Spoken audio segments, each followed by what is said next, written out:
Sir sir আসসালামু আলাইকুম। ওয়ালাইকুম আসসালাম।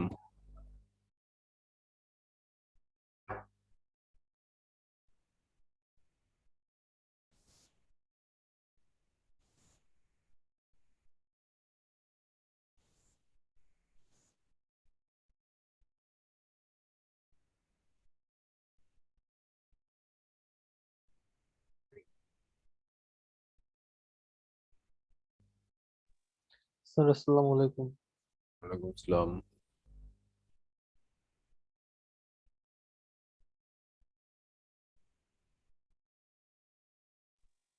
স্যার আমার নামে স্যার দুইটা আইডি কেন দুইটা আইডি এসে রয়েছে স্যার ক্লাসের মধ্যে।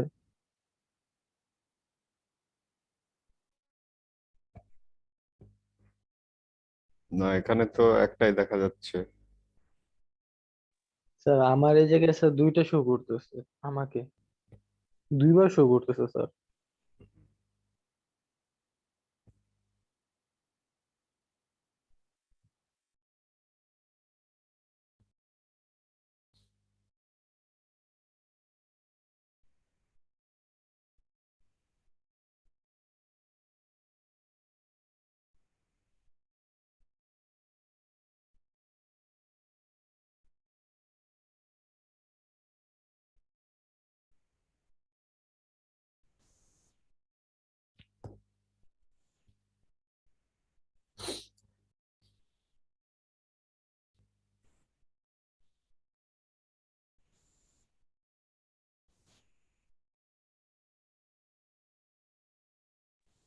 স্যার স্কুলের গ্রুপে দিয়েছে স্যার, দেখতে পারেন স্যার আমার নামে স্যার দুইজনকে স্যার শো করতেছে।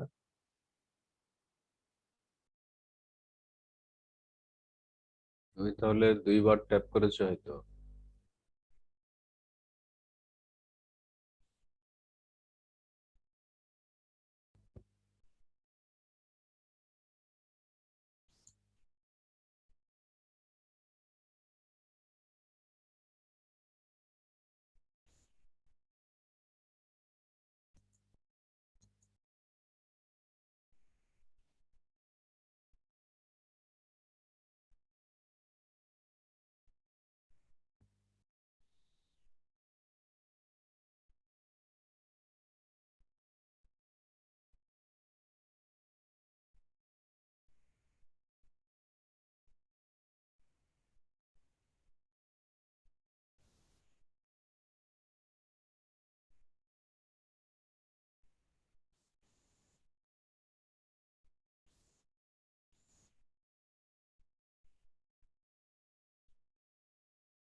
আসসালামু আলাইকুম স্যার।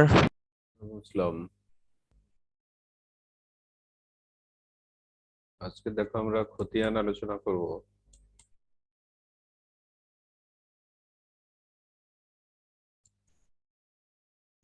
লাইটটা দেখতে পাচ্ছ? জি স্যার। এখানে বলা হচ্ছে নির্দিষ্ট খতিয়ানের 31শে মে তারিখে আছে নগদ 32,000, অফিস সরঞ্জাম 30,000, প্রাপ্য হিসাব, প্রদেয় হিসাব, এগুলো তাদের উদ্বৃত্ত আছে। তাহলে এগুলো জাবেদা হবে কি? যেগুলো সম্পত্তি নিয়ে আসলো তার জন্য সব সম্পদগুলো ডেবিট হবে,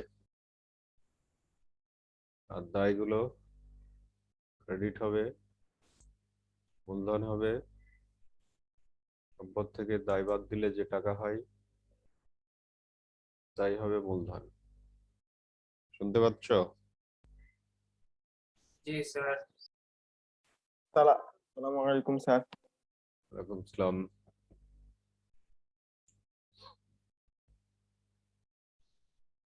এইভাবে লেনদেনগুলো থেকে যদি তোমাকে নগদান হিসাব তৈরি করতে বলে,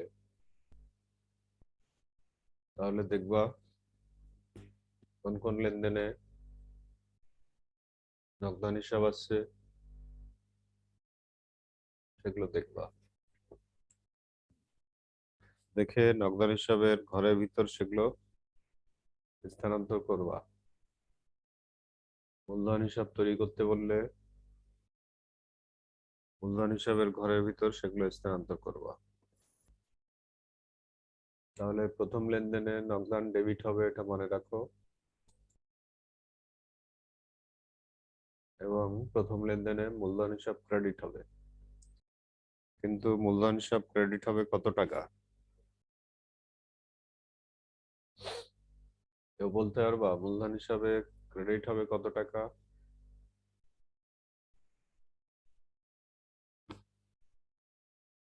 মূলধন হিসাবে মোট ক্রেডিট হবে কত টাকা? স্যার এটা কি 2 তারিখে নাকি প্রথমে? প্রথম তারিখ থেকে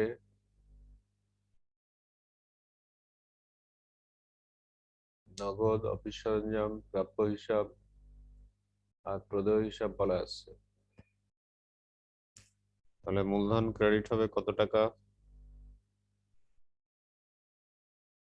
স্যার 69,000 টাকা।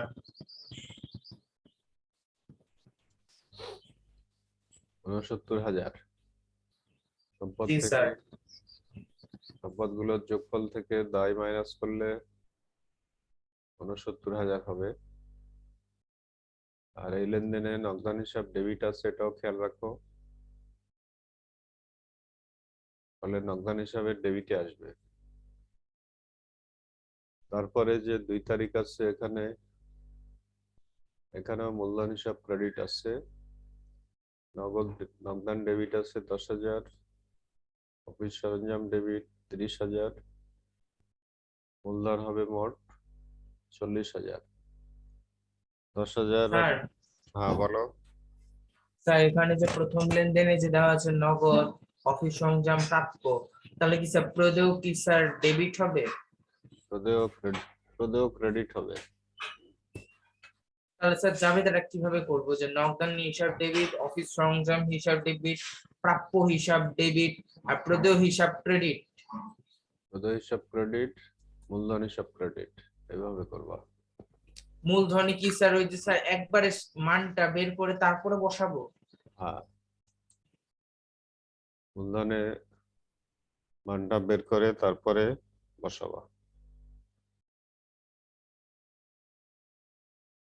2 তারিখে নগদান ডেবিট হবে 10,000, অফিস সরঞ্জাম ডেবিট হবে 30,000, মূলধন ক্রেডিট হবে 40,000।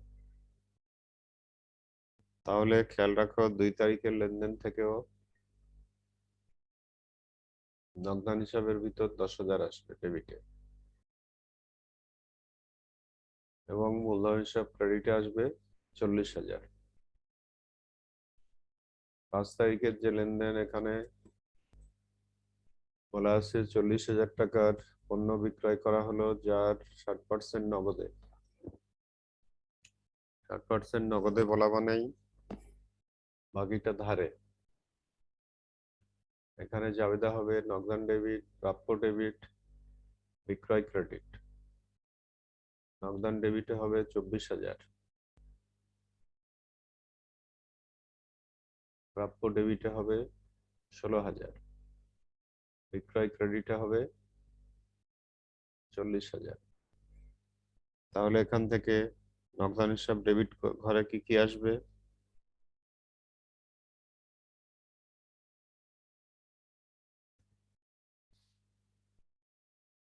নগদান হিসাব ডেবিট ঘরে কি কি আসবে তাহলে?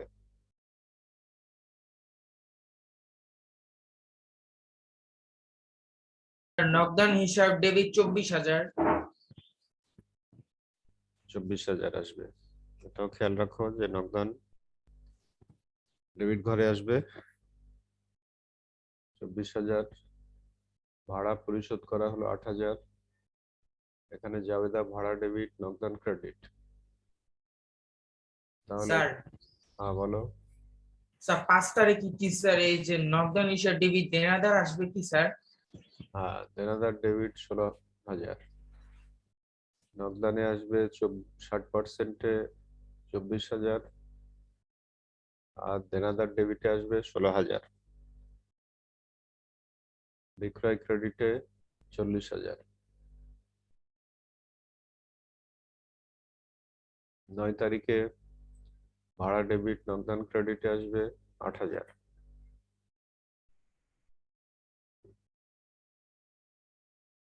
তাহলে এটা নগদান ক্রেডিট ঘরে আসবে 8,000। 12 তারিখে চলতি মাসের 5 তারিখে ধারে বিক্রয়ের টাকা পাওয়া গেল। 5 তারিখে ধারে বিক্রয় ছিল 16,000 টাকা। এর মধ্যে টাকা পাওয়া গেল এবং 500 টাকা ছাড় দেওয়া হলো, বাট্টা মঞ্জুর করা হলো। তাহলে এখানে নগদ টাকা কত পাওয়া যাবে? নগদ পাওয়া যাবে 15,500 টাকা। 12 তারিখের জাবেদা হবে নগদান ডেবিট 15,500, বাট্টা ডেবিট 500, আর প্রাপ্য ক্রেডিট 16,000। প্রাপ্য বা দেনাদার ক্রেডিট 16,000 আসবে। তাহলে নগদান হিসাবে ঘরে কত টাকা আসবে এখান থেকে? নগদান হিসাবের ঘরে কত টাকা আসবে?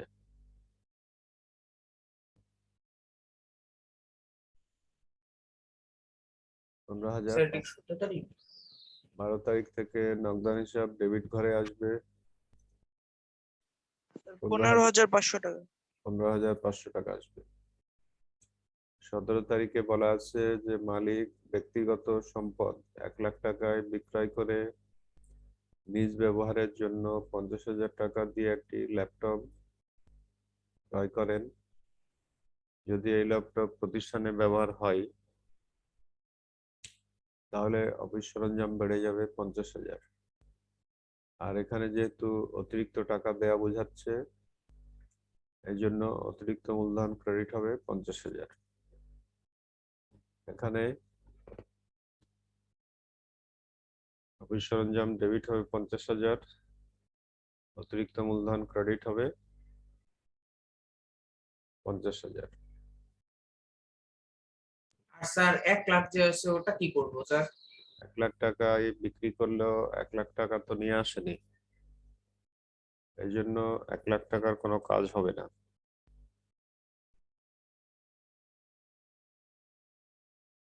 তারপরে 12 তারিখ বলা আছে ঘোষ এন্ড সন্সের নিকট থেকে পণ্য ক্রয় 9,000, যার 50% ধারে।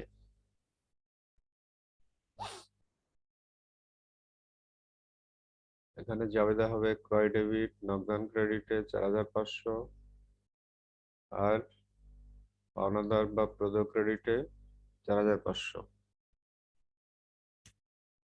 নগদান ক্রেডিটে 4,500, প্রদেয় বা পাওনাদার ক্রেডিটে 4,500।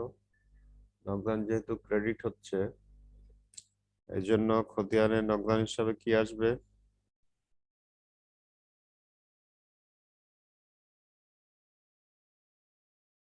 প্রতিহানে নগদান হিসাবে ক্রেডিটে আসবে 4,500। 23 তারিখ ঘোষেন সনসেন কে তার পাওনা পরিশোধ করা হলো এবং 2,000 টাকা বাট্টা পাওয়া গেল। সে পেত কত? 4,500 টাকা পেত। এই 50% ধারে বলার কারণে 4,500 টাকা পেত। তার মধ্যে তাকে পরিশোধ করা হলো 200 টাকা বাট্টাই, মানে তাকে পরিশোধ করা হলো কত টাকা?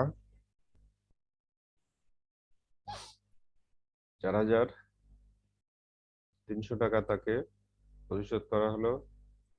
জাবেদা হবে প্রদেয় ডেবিট 4,500, নগদান ক্রেডিট 4,300, বাট্টা ক্রেডিট 200। তাহলে এখান থেকে নগদান হিসাবের ঘরে কি আসবে?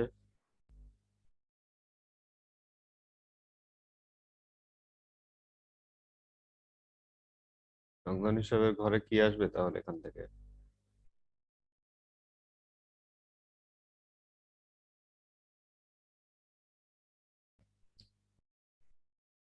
নগদান হিসাবের ঘরে আসবে 4,300 ক্রেডিটে। 26 তারিখ 30,000 টাকার পণ্য নগদে বিক্রয় করা হলো। জাবেদা হবে নগদান ডেবিট বিক্রয় ক্রেডিট। তাহলে এখান থেকে নগদান ডেবিট ঘরে আসবে 30,000। ম্যানেজারের বেতন প্রদান 10,000, জাবেদা বেতন ডেবিট নগদান ক্রেডিট। তাহলে এখান থেকে নগদান ক্রেডিট ঘরে কত আসবে? 10,000। এই পর্যন্ত কারো কোনো কোশ্চেন থাকলে বলো। যদি এই পর্যন্ত কারো কোনো প্রশ্ন থাকে বলো।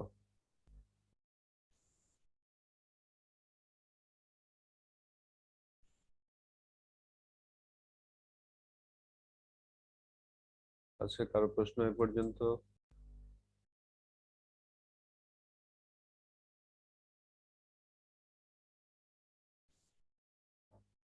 শুনতে পাচ্ছ? জি স্যার। জি স্যার।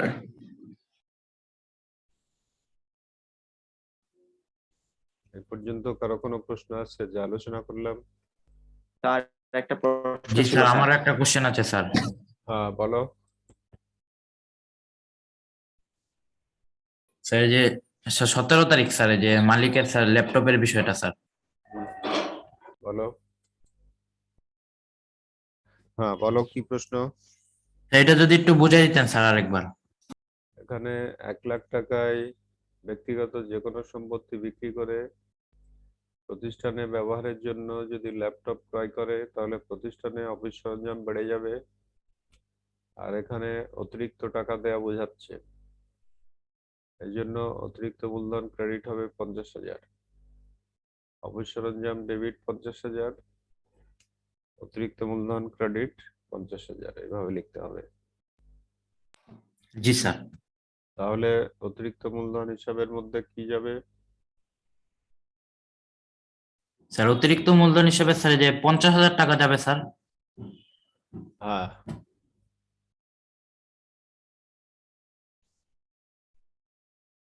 তাহলে দেখো এবার এতক্ষণ যে আলোচনা করলাম এর মূলধন হিসাব দেখতে পাচ্ছ?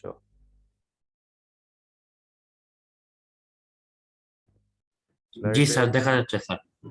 জি মূলধন হিসাবে দেখো ক্রেডিট ছিল, জাবেদাটা ছিল নগদান ডেবিট মূলধন ক্রেডিট 32,000, অফিস সরঞ্জাম এর কারণে মূলধন ক্রেডিট ছিল 62,000, প্রাপ্যর কারণে মূলধন ক্রেডিট ছিল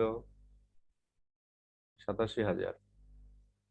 অন্যদিকে প্রদেয়টা মাইনাস হয়েছিল, এই জন্য প্রদেয়টা ডেবিটে লেখা আছে 18,000, লিখলে তখন 87,000 থেকে 18,000 বাদ দিলে মূলধন হয়ে যাচ্ছে 69,000। ক্লিয়ার? ওই যে 1 তারিখে বলা হলো না যে মূলধন হিসাব ক্রেডিট 69,000, জি স্যার বলেছিলেন স্যার। ওই ৬৯,০০০ টাকা শেষ পর্যন্ত মূলধন ক্রেডিট আসলো। আরেকটা জাবেদায় ছিল নগদান ডেবিট, অফিস সরঞ্জাম ডেবিট, মূলধন ক্রেডিট ৪০,০০০। এখানে নগদান বলে ক্রেডিট আসলো 10,০০০, ৬৯,০০০ ক্রেডিট ছিল, আবার 10,০০০ ক্রেডিট। তাহলে ব্যালেন্সে কত যাবে? ৭৯,০০০। ৭৯,০০০। আবার ক্রেডিট 30,০০০। তাহলে ব্যালেন্সে যাবে কত? ১,০৯,০০০। ১,০৯,০০০ টাকা ক্রেডিট। এইভাবে মূলধন হিসাবের ব্যালেন্স তৈরি হলো। মূলধন হিসাব আর অতিরিক্ত মূলধন হিসাব আবার এক কথা না। ওই যে ল্যাপটপ ক্রয়ের জন্য যে 50,০০০ টাকা দিয়ে ল্যাপটপ ক্রয় করা হলো, ওখানে কিন্তু অতিরিক্ত মূলধন ক্রেডিট হচ্ছে। ওই অতিরিক্ত মূলধন ক্রেডিটের টাকা এখানে আসেনি।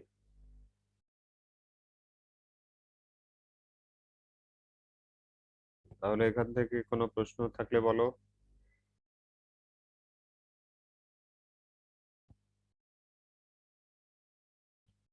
কোনো প্রশ্ন আছে এখান থেকে, মূলধন হিসাব থেকে? স্যার এটা বাইরেও স্যার একটা কোশ্চেন করতাম স্যার। বলো। আর যদি স্যার শেয়ার ক্রয় করা হয়, এটা যদি স্যার মুনাফা অথবা মূলধন জাতীয় কোনো স্যার লেনদেনের মধ্যে অপশন আসে, তাহলে স্যার ওটা কি স্যার মুনাফা জাতীয় ব্যয় হবে না স্যার মূলধন জাতীয় ব্যয়? মূলধন জাতীয় ব্যয়, কারণ এটা দিয়ে সম্পদ বাড়ে। কিন্তু স্যার কালকে স্যার একটা ম্যাথ করতে গিয়ে দেখলাম স্যার ওটা স্যার মূলধন জাতীয় ব্যয়টা আসেনি স্যার, ওটা স্যার বিলম্বিত মুনাফা জাতীয় ব্যয় লেখা।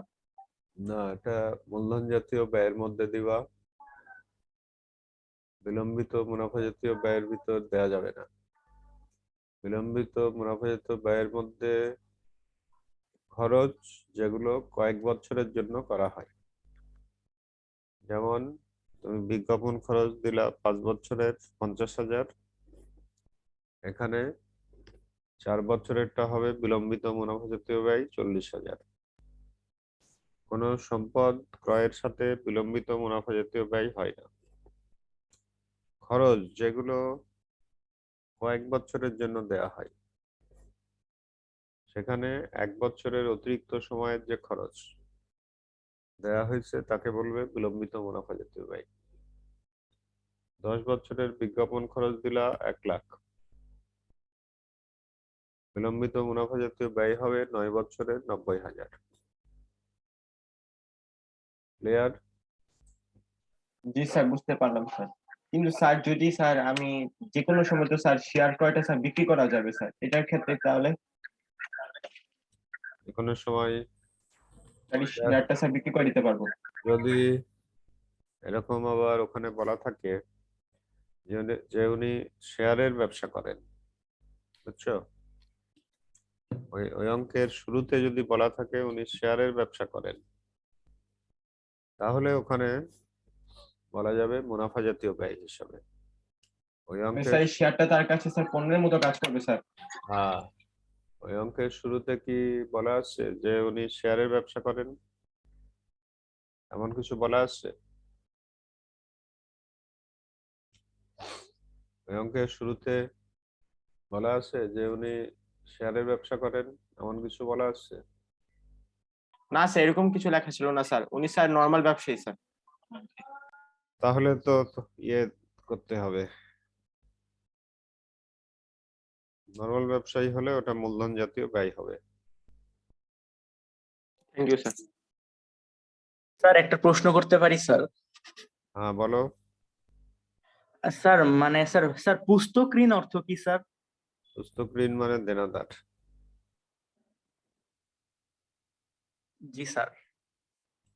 পুস্তক ঋণ মানে দেনাদার। স্যার দেনাদার। হুম।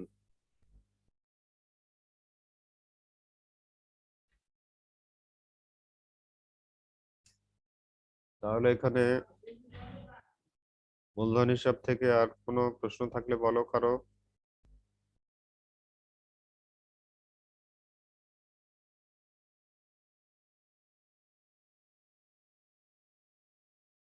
মূলধন হিসাব থেকে আর কারো কোনো প্রশ্ন থাকলে বলো।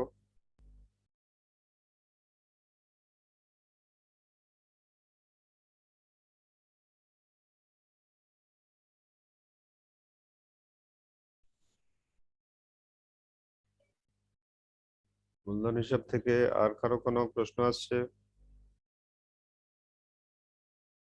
খতিয়ানের যে মূলধন হিসাব দেখানো হলো, এখান থেকে স্লাইড গুলো একবার একটু দেখাবেন স্যার, আমি একটু নেট কানেকশনের সমস্যা হয়েছিল তো এর জন্য। দেখাবো।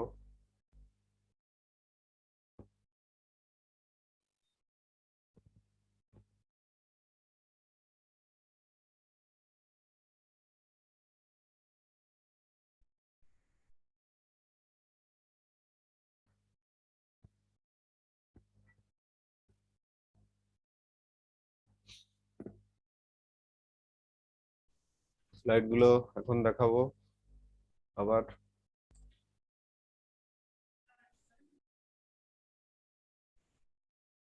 মূলধন হিসাবটা দেখতে পাচ্ছ?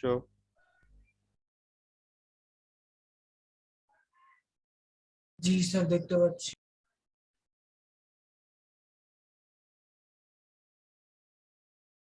মূলধন হিসাব থেকে কোনো কিছু জানার থাকলে বলো। স্যার 1 তারিখে যে প্রদত্তটা 18,000 টাকা, তার ওটা যাবেটা কি স্যার? তাহলে স্যার মূলধন হিসাব ডেবিট আর প্রদেয় হিসাব ক্রেডিট। ওখানে মূলত তুমি তো বললা যে প্রদেয়ের টাকা মাইনাস হবে দিয়ে মূলধন বের হবে, তাই না? প্রদেয়ের টাকা মাইনাস হবে বললা না? জি স্যার। ডেবিট তো এই জন্য প্রদেয়ের টাকা মাইনাস করতে হলে ডেবিটে লিখতে হবে, তাই না? জি স্যার, জি স্যার। প্রদেয়ের টাকা মাইনাস করতে হলে ডেবিটে লিখতে হবে।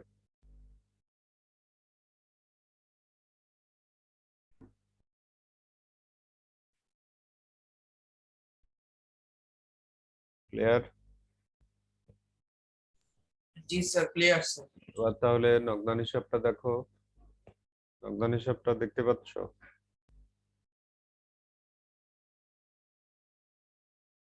জি স্যার, দেখতে পাচ্ছি। নগদান হিসাবের মধ্যে যা বলা হচ্ছে, যেগুলো আমি আলোচনা করলাম, সেখানে একবার বলছিলাম নগদান হিসাব ডেবিট আছে 32,000, ওই 32,000 ডেবিটে লেখা হলো উদ্বৃত্তর ঘরে 32,000। আর এই যে ছকটা দেখতে পাচ্ছ, এই ছকটাকে বলে চলমান যে ছক বা আধুনিক পদ্ধতির খতিয়ান ছক। যদি তোমাকে বলা হয় যে আধুনিক পদ্ধতিতে খতিয়ান প্রস্তুত করো, তখন এইভাবে ঘর টেনে করতে হবে। খতিয়ানের আরেকটা ছক আছে, ওই ছকের নাম কি? পিজের ছক। প্রাচীন ছক বা টি ছক আছে, ওটা আবার আলাদা। তারপরে আবার 1 তারিখে নগদান ডেবিট ছিল 10,000, এই জন্য ডেবিটে 10,000 লিখে 32,000 আগের ডেবিট ছিল, আবার ডেবিট 10,000, তাহলে উদ্বৃত্তর ঘরে হয়ে যাবে 42,000। বিক্রয়ের সময় নগদান ডেবিট ছিল 24,000, 24,000 ডেবিটে লিখে এখন উদ্বৃত্তর ঘরে কত আসতেছে? 66,000। ভাড়া ডেবিট নগদান ক্রেডিট ছিল 8,000, এই জন্য ক্রেডিটে 8,000 লিখে 66,000 ডেবিট থেকে 8,000 মাইনাস করলে কত হবে? 58,000 ব্যালেন্স। 12 তারিখে আবার নগদান ডেবিট ছিল 15,500, 58,000-এর পর ডেবিট আবার 15,500, তাহলে মোট ডেবিটে আসতেছে কত? 73,500। 19 তারিখে ক্রয় ডেবিট নগদান ক্রেডিট ছিল 4,500, ক্রেডিটে লেখা হলো 4,500, 73,500 থেকে 4,500 মাইনাস করলে এখন হয়ে যাবে 69,000। পাওনাদার ডেবিট নগদান ক্রেডিটে 4,300 ছিল, ক্রেডিটে থাকার কারণে 69,000, ডেবিট থেকে 4,300 মাইনাস করলে হবে 64,700। 64,700 এর সাথে নগদান ডেবিট বিক্রয় ক্রেডিট ছিল 30,000, 30,000 যোগ করলে হবে 94,700। বেতন ডেবিট নগদান ক্রেডিট ছিল 10,000, ক্রেডিট থাকার কারণে ক্রেডিটে লেখা হলো 10,000 দিয়ে 94,700 থেকে 10,000 মাইনাস করলে ব্যালেন্সে চলে আসলো 84,700। তার মানে এই ব্যক্তির হাতে নগদের পরিমাণ এই মাসের শেষে হচ্ছে, যদি জিজ্ঞেস করে তখন বলবা 84,700 টাকা। এই নগদান হিসাব থেকে কোনো কোশ্চেন থাকলে বলো।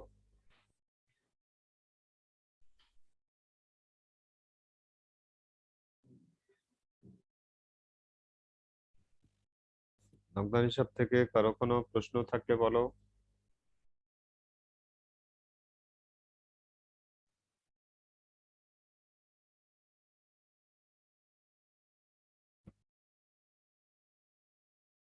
আছে কারো প্রশ্ন আছে নগদান হিসাব থেকে?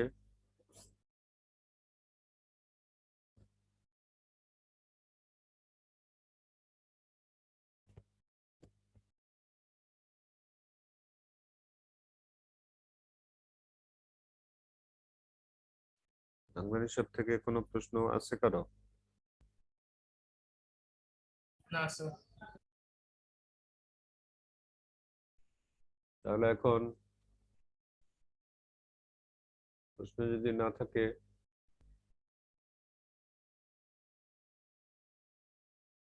শেখ আজমাইন নবী শুনতে পাচ্ছ?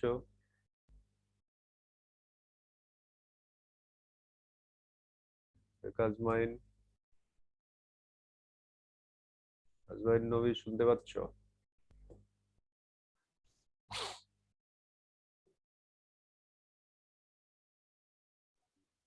জি স্যার। তোমাকে এই লেনদেনগুলো থেকে যদি মালিকানা সত্ত্ব জি। নির্ণয় করতে বলে তখন কি করবা? কিভাবে স্যার প্রশ্ন একটু আরেকবার বলুন স্যার।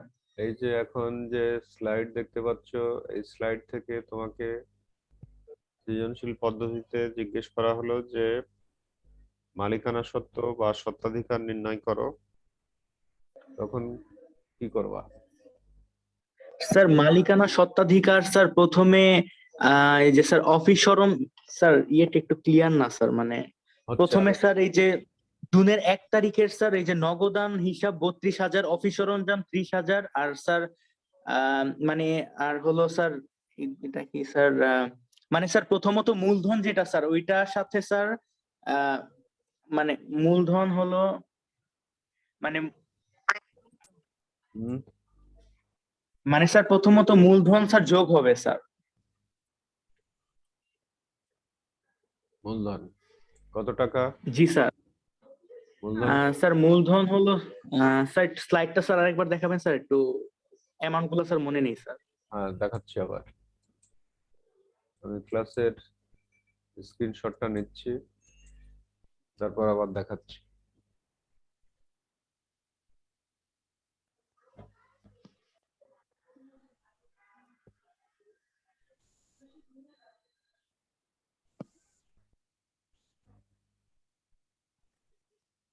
মূলধন কত টাকা যোগ হবে?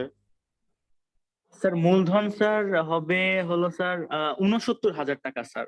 আচ্ছা, একটা খাতায় লিখলা যে মালিকানা সত্ত্ব বা স্বত্বাধিকার নিম্নরূপ লিখে 69,000 যোগ করলাম, এরপরে কি? জি স্যার। নগদ এত টাকা স্যার, তারপর অতিরিক্ত মূলধন যোগ হবে স্যার। কত টাকা? স্যার 10,000 এবং 30,000 টাকা। দিয়ে কত টাকা যোগ করবা? স্যার মানে 10,000, 30,000, 40,000 টাকা স্যার যোগ হবে স্যার। এটাও ঠিক আছে, তারপর স্যার তারপর এখানে বলা হয়েছে স্যার 40,000 টাকার পণ্য বিক্রয়, অর্থাৎ স্যার এখানে স্যার আয়টা স্যার যোগ হবে স্যার। কত টাকা?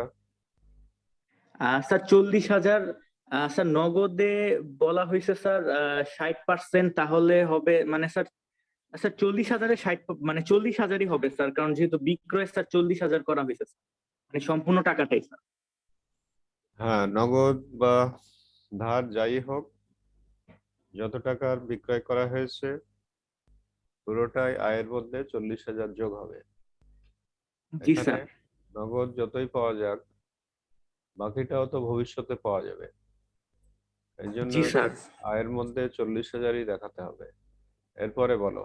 জি স্যার, এরপর স্যার ভাড়া পরিশোধ এটা হলো স্যার ব্যয়, এটা বাদ যাবে স্যার। 8,000, ঠিক আছে। 12 তারিখ। স্যার, চলতি মাসের 5 তারিখে ধারে বিক্রয়ের টাকা পাওয়া গেল এবং 500 টাকা মঞ্জুর করা হলো। স্যার এটা মানে স্যার এটা থেকে মানে এটা স্যার বাদটা বাদ যাবে স্যার। আহ,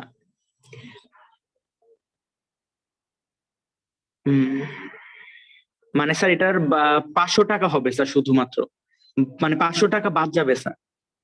500 টাকা বাদ যাবে। আর এখানে যে 15,500 পাওয়া গেল, জি স্যার। 15,500 যে পাওয়া গেল, এটা কি করবা? স্যার 15,500।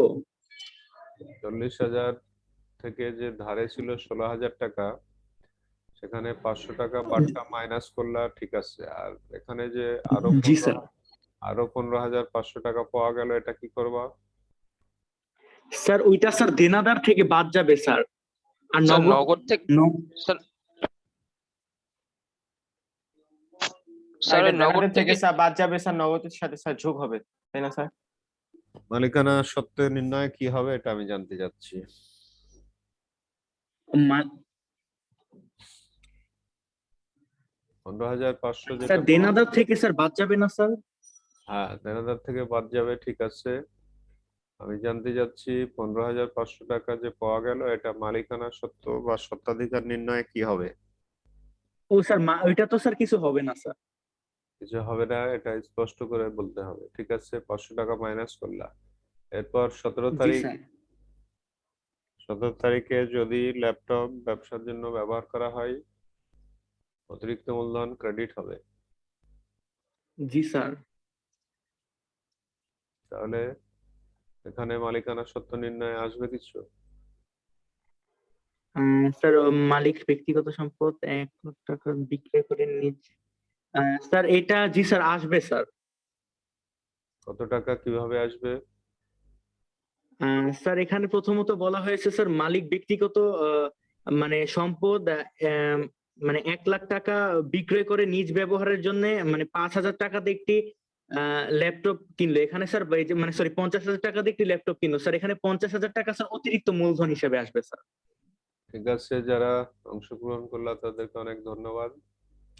আর অ্যাসাইনমেন্ট গুলো পাঠাতে হবে, তাই না?